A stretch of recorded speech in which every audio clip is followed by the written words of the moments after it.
Bonjour tout le monde, bienvenue sur la chaîne JS Tech. Aujourd'hui, je vous propose de faire un petit projet sur de l'acrylique. Alors, beaucoup d'abonnés me demandent comment je procède pour faire mes gravures avec les matériaux que j'utilise. Donc aujourd'hui, on va regarder pour graver sur de l'acrylique avec la Xtool D1 Pro 20 watts.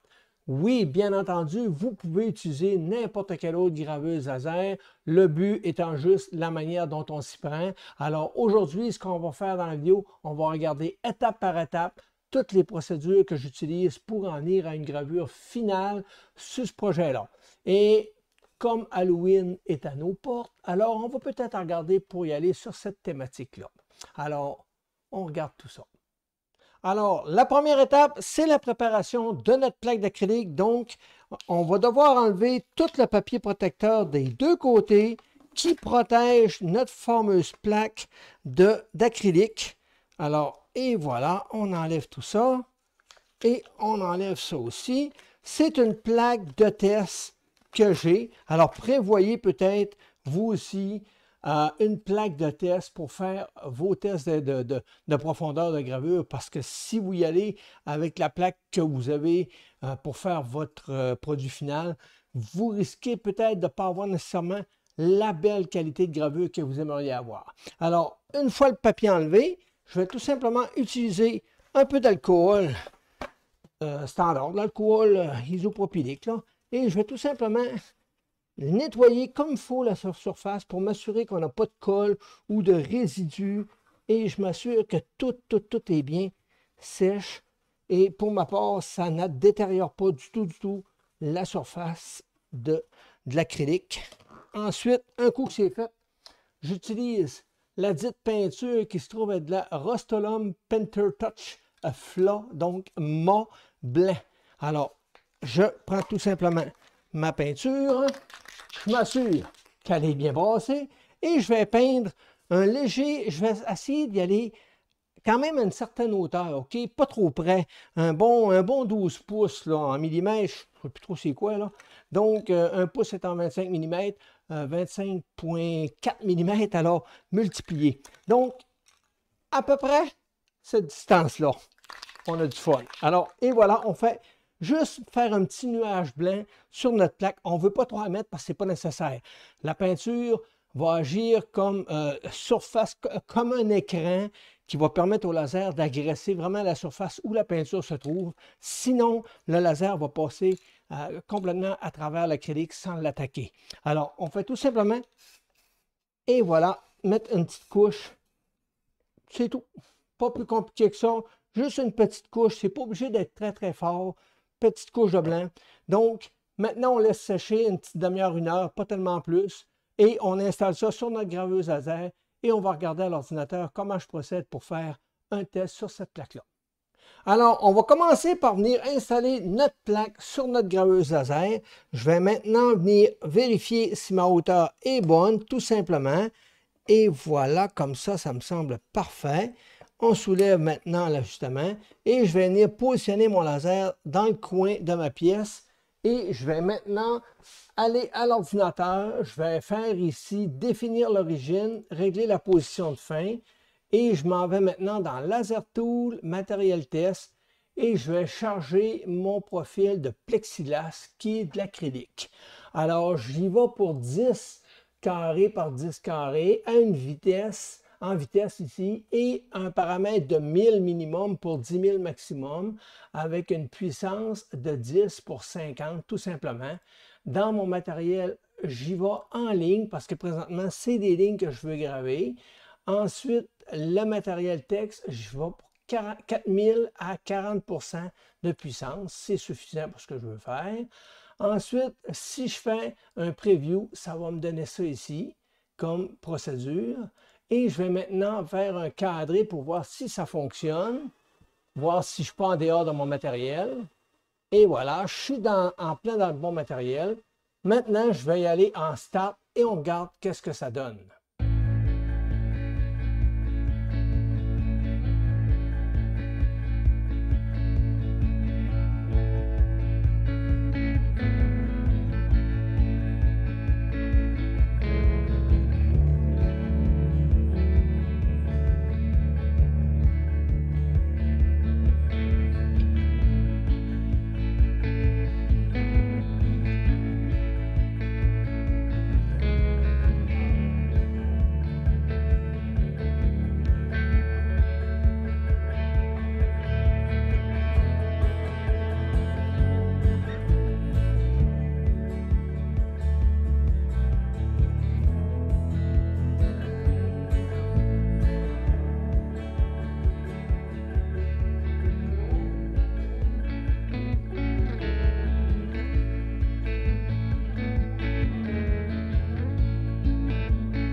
Et voilà, c'est ce que ça donne une fois terminé la gravure. Maintenant, je vais faire le nettoyage à l'alcool pour tout enlever la peinture et voir le résultat final pour me donner les bons réglages pour mettre dans mon Lightburn. Et voilà ce que ça donne une fois la peinture enlevée. Donc, c'est pas facile à la caméra de vous le montrer, là, mais on peut voir la grille. Alors, pour ma part, 3000 pour 41% de puissance, ça me donne un très bon résultat. Alors, on va ajouter Lightburn pour faire une gravure à 3000 de vitesse pour une puissance de 41%. Alors, on va maintenant télécharger le fichier qui est ici sur le site amide.com. Donc, c'est un fichier en vectoriel. Alors, je vais tout simplement descendre en bas ici. Je vais dire que je ne suis pas un robot. Je vais faire Download. Et quand le curseur va avoir atteint son plein niveau, je vais pouvoir cliquer sur Download encore une fois dans le but de télécharger le dit fichier. Alors, on patiente un peu et voilà, Download.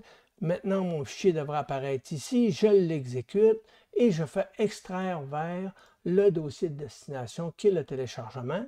Maintenant, je m'en vais dans mon Lightburn. Je vais faire ici Importer le fichier 3D Illusion. Et maintenant, je vais zoomer un petit peu pour venir sélectionner les commentaires qui sont ici, supprimer ça. Je vais maintenant regrouper tout ça pour regrouper, faire juste une pièce, parce que je ne veux pas perdre mes lignes.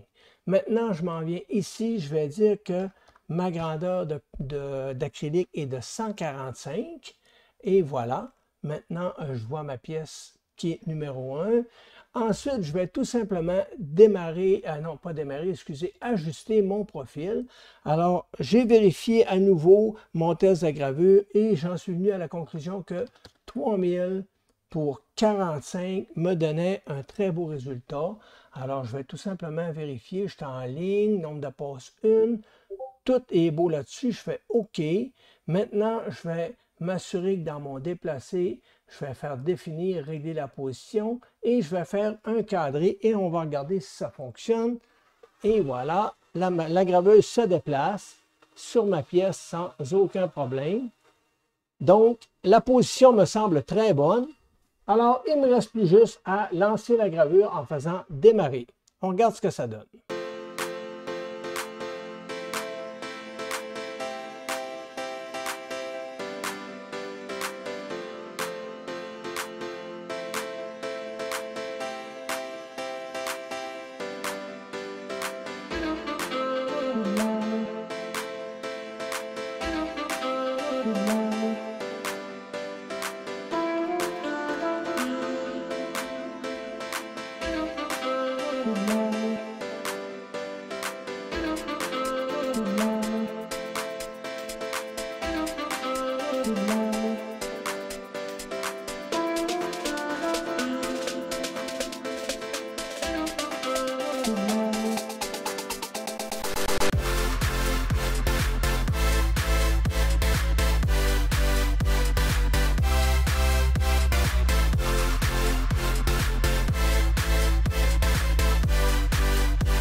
Et voilà le produit maintenant terminé. Il me reste juste à aller nettoyer tout ça, enlever la peinture, puis regarder qu'est-ce que ça donne. Et voilà le résultat final. C'est ce que ça donne. C'est vraiment beau. J'adore le produit final. Bien entendu, on peut changer les couleurs juste en appuyant un petit coup sec. Et on peut tout simplement, en le tenant enfoncé, juste le tenir, c'est tactile.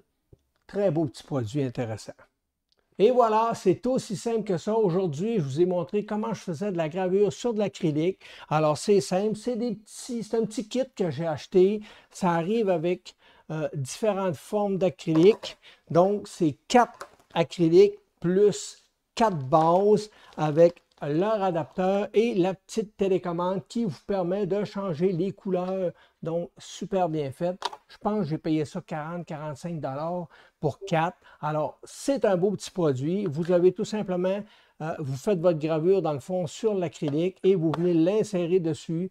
Et c'est tactile, vous faites juste effleurer votre doigt dessus et les couleurs peuvent changer. C'est vraiment bien fait. Et lorsqu'on tient enfoncé notre doigt, il s'éteint tout simplement. On peut l'alimenter via un port micro USB. Sinon, il est à pile. Donc, très beau produit pour ma part. Je suis vraiment satisfait.